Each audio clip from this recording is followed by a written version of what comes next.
So you were lucky you had Doreen. But I did sing last night. I did sing. Did you really? Which was probably a mistake, but I did. Oh, my friends, will you pray with and for me? Living God, open our hearts and spirits to your message for us today. May what I speak be blessed, and may what we hear be loving and true. Amen. Amen. So a little scene setting here. The Sadducees, who had different thoughts on resurrection than did the Pharisees and other Jewish people, are giving Jesus a trick question. Okay?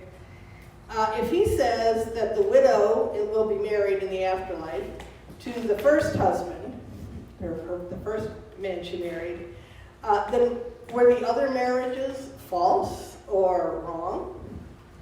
And if Jesus says that the last one is who she'll be married to, then what about all the other husbands? Who will they be married to, since she's apparently married to the last husband? So it's a classic heads I win, tails you lose sort of situation, right?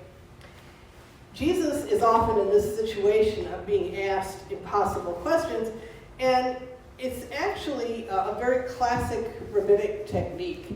You know, you want to test how far a statement goes, or a preposition, or a law, and so they find the most extreme situations, and then they ask the question, right?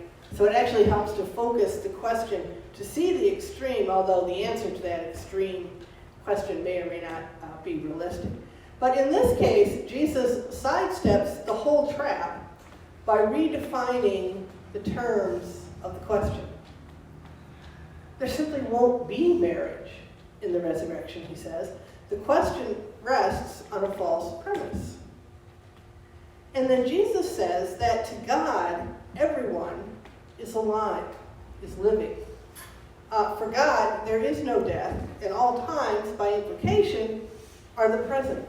No child of God is truly dead, Jesus says. So there are several ways that we can look at this. Certainly, no one we loved is ever really gone, as long as we remember them. And it's appropriate to remember this the day before Veterans Day in the U.S., which in the UK and in the Commonwealth is called Remembrance Day, because that's what it's about, is remembering. We remember those who were killed in war, specifically World War I, which was supposed to end all wars. And which, by the way, a little bit of literary trivia here, specifically supplied Tolkien with a whole lot of the imagery for his Lord of the Rings, the war imagery in his books and movies, because he served in World War I in France and saw some of that trench warfare and so on. So our memories is one way that the people that we love live on. It's why many of us keep photos or other mementos of our grandparents or great-grandparents around, our friends, a brooch, a mug. I have a scarf that I wear sometimes. It was my sister's, a purple velvet scarf. She was a very dramatic dresser. When we see or use these things, those we love are with us again. Amen. For that moment. And we hold them in our memory.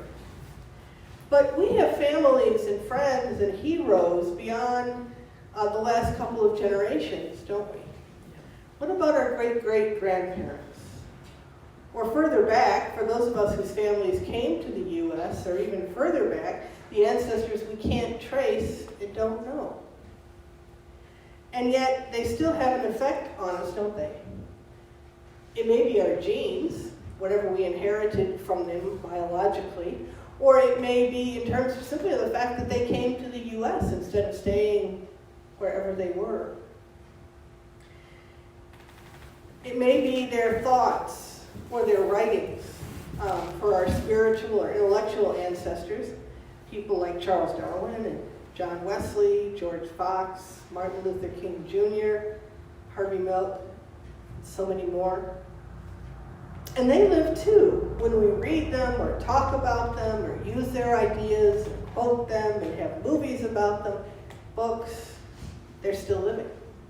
So that's another way that people live on in our memories and our thoughts and in our culture. But what Jesus is saying is more profound.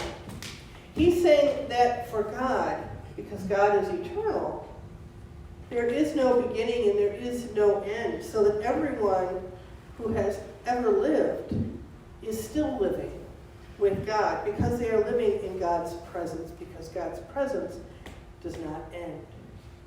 So whether you see that as a metaphor or reality is up to you, and both things can be true at the same time.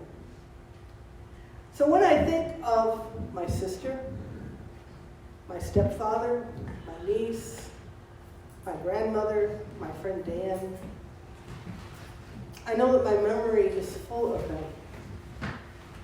With God, for God, however you understand God, they live. They live. They're singing and dancing and baking and flying planes and playing with dogs and cats and guinea pigs and reading all the books and planting flowers, all the things that they love to do, living with God as they were meant to be.